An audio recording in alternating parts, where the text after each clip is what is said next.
So you said I was the worst leader you ever worked for. Why? Well, when we first started out, what makes you great is your ability to dream and look at the big picture and basically put the idea out there and make it believable. However, where you struggled was follow through. You would literally have this great idea and say, oh, it's easy. You didn't realize there's about 9 million steps that go into that.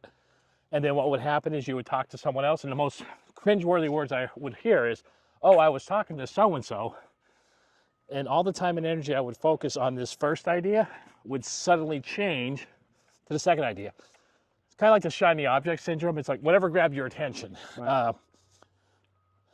All great ideas, but we lack the direction. And in a startup, we need focused direction. Right. So that's where you and I actually work very well. You're the big idea guy. I'm the architect. And I'm the one when you say, oh, it's easy, we just do this. I'm the guy who's like, well, no, there's 4 million steps and stuff like that. So that's where we balance each other out. But it was just basically that lack of focus and direction. Okay. Well, thank you for the honesty. Like, as soon as you said it, of course, like, it was hurtful, but at the same time, I love feedback. And I knew that with the way I can work with ego, I'll be able to listen to what you say. And actually what I did is I wrote those 3 things down, which was the shiny object syndrome, follow through, and trust your team. Yeah. And I printed it out and I put it in my office. So every day I'll be able to look at it. Yeah, it's, and like I said, it's what makes you great. Your biggest superpower sometimes is your biggest enemy. Yeah, I agree with that. So have you seen, because this conversation was like about a year ago, I think. So have you seen any kind of improvement? Yeah, I mean, over the last year, I mean, we've had our growing pains, but your focus and your direction is a lot better. Every once in a while, you and I will obviously have a conversation, hey, rein you in a little bit. Yeah.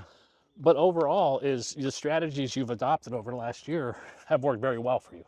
Okay. Obviously, we all need to improve on these things, but your growth over the last year has been phenomenal. From where you're at to where you're at now, it's incredible.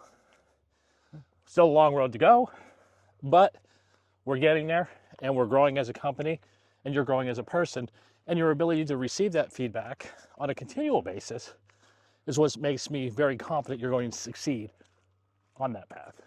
Thank you.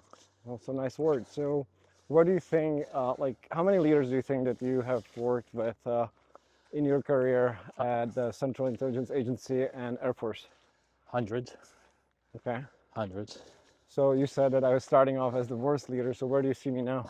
You're probably at the 75 percentile. Oh, wow. You're not above it. You're like the top quarter. Okay. Okay. We're getting there. Awesome. The biggest thing is laser focus. Okay. Staying focused on the prize. And staying focused on the mission. Okay. Which we're doing phenomenal with now. But this is where you and I kind of on a car ride here. Right. Oh, we had some really good news today. Like, oh, I just needed time to rest and relax. My thing is, no, now it's time to hit the gas pedal. Hold on. So, guys, just that you know, I asked for one song. I literally played one song, which is about 4.5 minutes, and I said, don't talk to me. I want to celebrate, decompress, and they started making calls to move forward. But no, I mean, I appreciate you pushing so hard. I was just like, shit, like, this is great because we had some big wins today. Yeah. Okay, so tell me about the best leader you ever worked for, and what can I, like, I mean, yeah, like, what can I learn, and would you be able to introduce me to one of those best leaders? There's a couple of them. The one that I think would be most advantageous for you, his name's Kevin Kaplofka. Cappy and I worked together at the agency. We ran programs, we wrote the programs. He and I were there for a long time. He's one of my best friends. He's currently has left the agency, now works for Sloan Manufacturing. He runs a truss company. Knew nothing about trusses, but literally went from being a truck driver one day to being the CEO the next day. That's just his leadership ability. Okay. Where is he based? He's in Orwigsburg, Pennsylvania. Okay, cool. And I would absolutely love to meet him and learn yeah, from him. yeah, he's also a former Marine. The biggest thing for him is laser focus. Uh-huh. And as you and I have had the conversation, and I've told you, I said, I'll die before I fail. Yeah. He has that same mentality, Okay. that same drive, but his is slightly different. He said, I will not fail, ever. Wow. And what he does is he comes in, he's hard, but he's fair and he's firm and he's reasonable. Okay. And you can talk to him. Okay. But at the end of the day, he's a leader, and it's just like, this is the way we got to do it. We move on and we do it. He took, like I said, he was literally a truck driver one day, was talking to some guy in the yard who happened to be the owner of the company, who said, hey, how would you run this company? And he goes, well, I would do this, this, this, this, this, this, this, and this, not knowing it's the owner of the company. Right. Well, the owner was there to fire the director of that plant. Wow. Spoke to Cappy on a Friday afternoon, Monday morning. Guy was fired. He was now running the plant. Wow. Now, with that said, he knew how to drive a truck. Didn't know a whole lot about the truss business. It's been about 5 years now. They were lagging behind their mother plant in New York. Within 5 years, they have outperformed them, outbuilt them, and they're getting ready to expand the plant because they can't keep up with the orders. Wow. So that leader must be really good.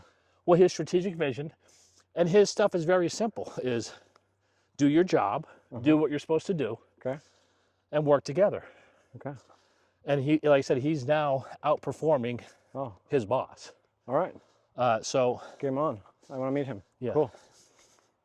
All right. So I didn't introduce you properly, but you worked for over 20 years at the Air Force, and then you switched to CIA. Yes, sir. What would you say was the biggest? Was there any difference between the leadership in those two organizations? There was. The military is the military. The military has this ability where do as I say, and if you don't, you're going to go to jail. We have that in our back pocket, so people are more apt to lead. It's different leadership style. Right. The agency where I went to work in Special Activities Division, I started off in Protective Programs Group, then up in Special Activities Division. They're more military-based, but it's more, they look for driven, self-actualized people. They don't have the time to hand feed you. Okay. So when they recruit, they look for certain people, certain skill sets. But it's more of you know the expectation, you know what's expected of you. If you need help, ask. We'll give you everything you need. Okay. But it's not more command directed as it was in the military. So slightly different, same but slightly different. Okay. Well, I heard, or you told me that the CIA is actually finding that the best performers are the people who suffer the right amount of trauma. 100%. So what was the trauma that makes you a top performer? Because if I'm not mistaken, you got a couple of excellence awards at the CIA, right? Yes, I've got 4 Performance Excellence Awards from them. Basically, I grew up in Pennsylvania, the coal regions. Didn't have the best upbringing. My parents divorced. My father was tough as woodpecker lips. I'm just gonna. That's the best way I can say it. It's he did struggle with some substance abuse issues, which made it challenging. So I always grew up trying to get their approval or be good enough. And it wasn't until I was in my 40s or my 50s when my father actually said he was proud of me. I broke down crying the day he said that. Oh. So that's kind of where my always not feeling good enough. Okay. And when you don't feel you're good enough, you constantly strive. I could do better. I can do more. Right. And you know, I've had this. I have this guilt complex. Yes, you do. And that's my cross to bear. Yes, you work all the time, and when you don't work, you feel like I feel like I'm wrong. Yes. So I mean, that's kind of what shaped me. And then when I went into the military, that helped me excel. And then what I realized is it wasn't necessarily a bad way to grow up. I wouldn't change it for the world. I really wouldn't. But it gave me a leg up in the military and now the corporate world, because a lot of people say they're willing to do the work, but that's just talk. I am willing, and I've demonstrated for over 30 years. I'm willing to do whatever it takes to have that mission succeed, whether it was in the military deploying to Iraq or Afghanistan. I was willing to get on the plane and trade my life for what I believed in. I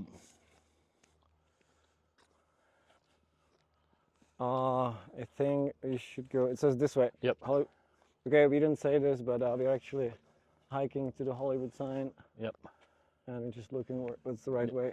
Cool. So, I mean, so what I learned is that little bit of trauma or that not feeling good enough allowed me to grow and push the envelope. Okay. And it brought me great success. So with that success, we talk about dopamine, we talk about the dopamine reward system. It's like, Right. hey, I could pretty much do anything I set my mind to. And that has served me very well over the years. It's just like, but yes, there is a certain level of, if you're always told you're the greatest and you're coddled, you never grow. Right. You need to be basically checked and say, no, you're screwing up. There's a certain level of, hey, you're messing up.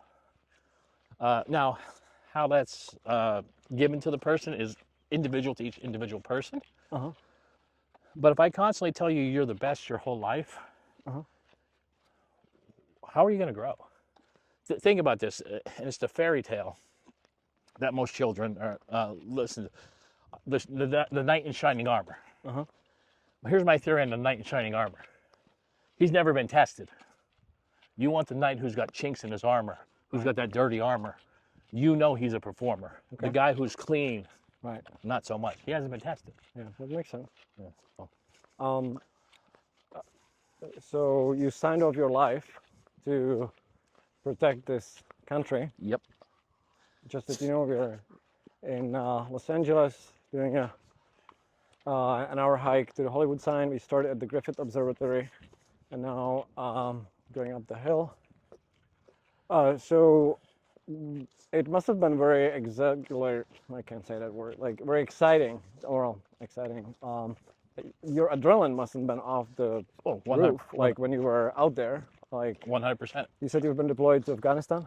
I've been to Afghanistan and Iraq 8 separate times, a total of 8 times between the both, between the military and with the CIA. So when you're there and you basically your life is at risk, like how does then like going back to normal life feel compared to that? It sucks. I mean, it's when I first, I would come back for 2 weeks and I would deploy again. I mean, literally that was my schedule. So much so at the time I had a golden retriever. Her name was Jenny, and my brother, I would come home, he'd bring my dog home. Then like 2 or 3 weeks later, I'd deploy again. He'd come down, get my dog, and finally after about the 4th or 5th time, he goes, listen, first of all, my daughter loves this dog. So the dog's staying with me. You're not getting your dog back. But no, what happens is when you're there, we talk about dopamine. We talk about like primal feelings. I mean, here's the reality when you're in those environments. It's eat, sleep, don't die, take care of your buddies. That's the only 4 things you worry about. Okay. They're the only 4 things you can control. Right. And the sleep sometimes and the eat sometimes is out of your control. Right. So you talk about primal and you talk about the rush. Now, it's not 100% of the time. It's like 95% boredom and 5% sheer terror. Right. But that 5% sheer terror, you feel so alive. You get that rush. And I'll be honest with you, I became an adrenaline junkie. So when I would come home, I would be depressed. And I fought depression all the way up till about 2017. Okay. I was retired in 13. And it wasn't until 17 when I hit rock bottom that I actually went back to school and got help. I mean, I shouldn't say I was going to the VA getting help, but that was pills. It wasn't until 2017 that I actually said, no, I've got to take control of my own life. I've got to take care of me. Okay. And I went back to school, got my degree in exercise science, and started taking control of my life. So when you retired from the CIA, like, was that transition from like everything is structured, you know what to do, you have amazing achievements, you get celebrated for the things that you do for your serving your country, and then you kind of go back to the regular life where it's not as structured and it's like kind of not that easy to understand what is expected of you. Was that hard? It was difficult. I mean, because you got to realize is in 2013, I was medically retired. Now a little bit about my career. I was active duty Air Force. In 1996, I got recruited to go work for the CIA. Uh-huh. I left active duty Air Force and went into the Air Force Reserves. So I did 22 years between active duty and the Air Force Reserves. 01 to 03, I was called back to active duty. So in 2013, I had broken my back, broken my neck, had 12 TBIs, 7 knee operations. The military said, hey, you're done. You're toast, you're done, get out. That was in January of 2013. I was still working for the agency at the time. Uh-huh. I was an instructor down at the farm. Uh-huh. And at the end of 2013, I was let go for the same reasons. That, and quite honestly, I had a bad attitude. I mean, I had just, there was a lot of trauma there that I wasn't dealing with. So I was let go from them in 13. Now, from 13 to 2017, I hooked up with on a contract, still working for the agency as a contractor. Uh-huh. But basically, I was doing surveillance and living as a homeless person on the streets, which was awesome. Don't get me wrong. I'm not going to lie to you. It was probably the best time of my life. Okay. But I would go to different cities doing different things, and it was awesome. You were undercover homeless person? Yeah, pretty much. What was your mission? We would do training packages for students, and then we would also, at times, be assigned with the FBI, looking at certain targets. Okay.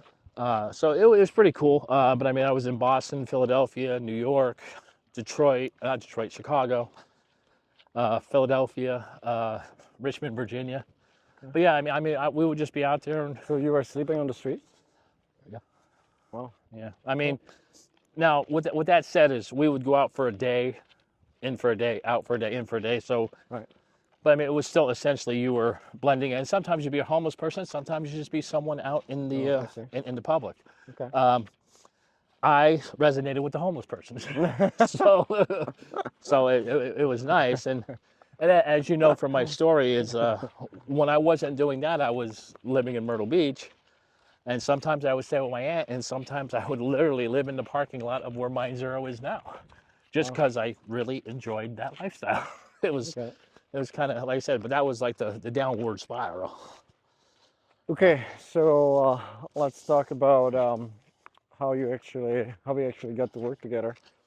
So what was the first time when you heard about Mindzero or about me? My cousin Bill, who went to the project with you, basically was going to the project, and Ray Cashcare, who was one of the instructors there, I was Ray's mentor. And these are Ray's words, not my words, just so you know. I was his mentor at the agency. And my Bill said, hey, you know, I said, yeah, I know Ray. And I was looking at the program, and we ran a similar program. So I kind of understood what the psychological impacts were going to be. But I had also just graduated with my degree in exercise science. So Bill asked me to train him. Now, Bill and I, at that time, weren't as close as we became. Bill was battling some demons, which he did basically work through them. So I started working with him, and he hurt his shoulder. And I told him that he shouldn't go to the September class. He should go to the follow-on class. Right. Ray called him and said, hey, if you come to September, I'll give you a big discount. So thank God for that. Yeah, so one day Bill goes, oh, by the way, I'm going for the September class. I'm like, you're not ready. And I'll be honest with you, I knew mentally he was strong enough. Physically, I didn't know if his shoulder would hold out. Okay. So he goes, he obviously meets you. You guys have your interaction. He comes back from the project, says, hey, I met this guy from the Czech Republic. And we were talking about saunas and cold plunges and basically looking at physical benefits of these modalities. And I was familiar with them. Oh, no, that's a good idea. Well, yeah, he wants to come here and do a pop-up to see if it's a viable business. And I'm not going to lie to you, my first reaction was, there ain't no goddamn guy from the Czech Republic flying to Myrtle Beach to do this. It's not going to happen. But Bill goes, no, no, really, he is. And about 2 weeks later, you showed up off a plane, being David. And basically that's how we started with our first pop-up, which was at the Myrtle Beach State Park. You went back to California. Bill and I basically worked our full-time jobs and full-time for Mindzero, basically recruiting people. I think we had, what, 75 people that first one? I think 50. Yeah. Obviously, we recruited 75, 50 came actually. Yeah, 50 came. And it was tough because Bill and I are not small men. We are not feminine looking in any way. The very first people we talked to, very first lady I approached in Market Commons looked at me and ran away. But we persisted, and as you know, Bill could charm the teeth out of a snake. Yeah, he was like a big giant teddy bear. He was. I mean, he looked like he'd rip your head off, but he was literally a huge teddy bear. So that's when we started, and as we did that first pop-up, this was a side project for you. You realize, whoa, we basically captured lightning in the bottle. Just the reaction we got that first weekend was insane. And we also pivoted the company at that point too. Because originally we were saying, there's some psychological benefits, but we weren't really delving into it. But whether it was Barbara or Candy or our first members who said, there's something to this. And we kind of pivoted that. And I remember the call after you got home. It was like, hey, I was flying home. I think you were doing a blockchain project at the time. Yeah. I'm going to shelve that and I'm going to do this full time. And that was the start of Mindzero. During that time, we brought Heather in because there was a lot of science stuff that was way above my head. And we started doing pop-ups. We started selling memberships for a building we didn't even have. We didn't even know where it was going to be, but people were giving us our credit cards. Yep. That's how strong the product was. So from the beginning, it's just been every little thing that's happened. At the time, we didn't realize it, but the simplest thing, like Bill changing his class, and right. And that's happened throughout Mindzero the last 2.5 years. Every time we kind of get stuck somewhere, there's some type of intervention. I'm not saying it's divine, but there's an intervention where it seems to resolve itself. Right. And I think that's partly because you make your own luck by doing the right decisions. Of course. But it's also, I think the world needs this. And I think the world is ready for this. And I think the world is craving and starving this. For sure. So when, after we saw the initial traction with the first studio, and I came to you and I told you about the crazy goal of 2030 studios by 2030, what was your initial reaction? I'm going to die. I'm going to have a stroke. I mean, the reality is no company's ever grown this fast, ever, let alone any company, especially by not going the franchising route. Corporate-owned 2030 studios is a lofty goal. Now, do I believe we can do it? Yes. Do I believe we're going to get there? Yes. Do I believe it's going to take thinking outside the box or unconventional thought process? 100%. Is because if you do it the same way everybody else has done it, you're going to be successful, but you have a glass ceiling. Yeah. If you step outside that box and dare to challenge the norm, your potential's limitless. And you got to be willing to put it out there and be willing to lose it all, which we're nowhere near that, but in the beginning we were. Right.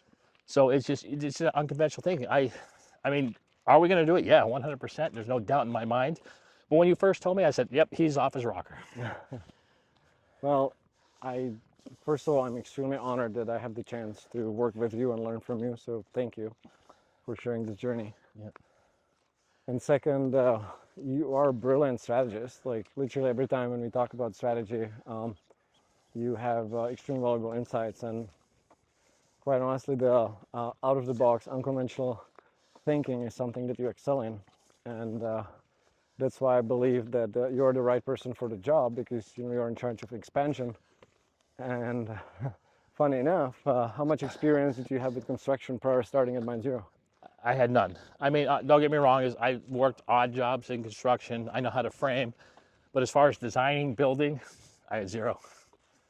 Well, when I observed the way you worked and the ability to learn and how fast, I assume once you learn how to learn, right, then you learn just faster in all the areas. So when I saw how quickly you were able to figure out like all the things, we literally fucked up like everything that we could have on the first one, right? Oh yeah, I mean, we made a lot of mistakes, but that's where you and I would have our conversations, and you and I have had that conversation. I mean, I made mistakes that cost us a lot of money. Yeah, but And the awesome thing about working with you is you would give me a call and you would say, David, I fucked up. There was this issue. I should have read that better. I should have done this research. I have a plan to fix it. It's gonna cost us extra $5,000.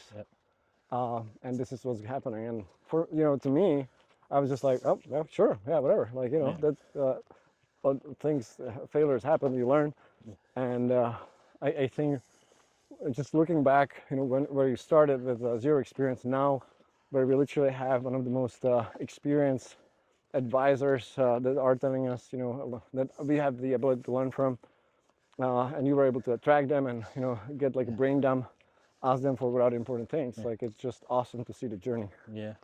yeah, and it's like I said, every day's a learning process. I went from not not ever building anything to currently negotiating 10 leases. Yeah. And I'm going to be getting ready to be running 3 active construction projects. Now, I'm not doing this by myself. I do have a good team, a team of 1, Bob. The funny thing is, every time I talk to people, Hold on, don't forget about the 40,000 Savills company. yes, that is true. Patrick. Well, Patrick's like he's like Yoda, and I'm like Luke, learning from him. When it comes to contract negotiation, they are phenomenal. I can't speak highly enough about Patrick and his team.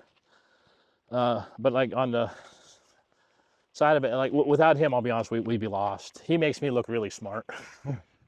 But that's also conversations you and I had. It's not what, it's who. Right, exactly. It's not how, it's who. Yeah. And also, it's always great goal to shoot to be the dumbest person in the room. Oh, exactly.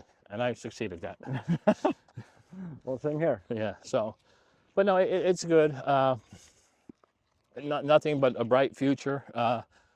We're working at the event tomorrow here in Southern California, I think Newport. One of our founding 5 is in Laguna Beach. We're making a lot of progress with that. So it's just keep constantly learning and realize you don't know everything. That's the bit. All right. You can't have an ego and succeed. Absolutely. So can you just repeat the goal that we have for this and next year and 2030?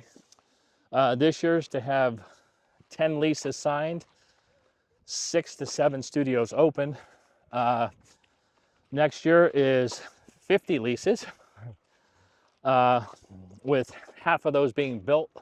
The remaining 3 or 4 and another 25 built next year. And then by 2030 studios. Okay. Awesome. All right, you heard it, guys. This is our commitment. The train has left the station. I'm super excited to work on this side by side with George and other team members. I'll be doing more of these interviews because I want the world to know what kind of team is behind Mindzero. We are about halfway through our hike to the Hollywood sign, and we'll see you for the next interview.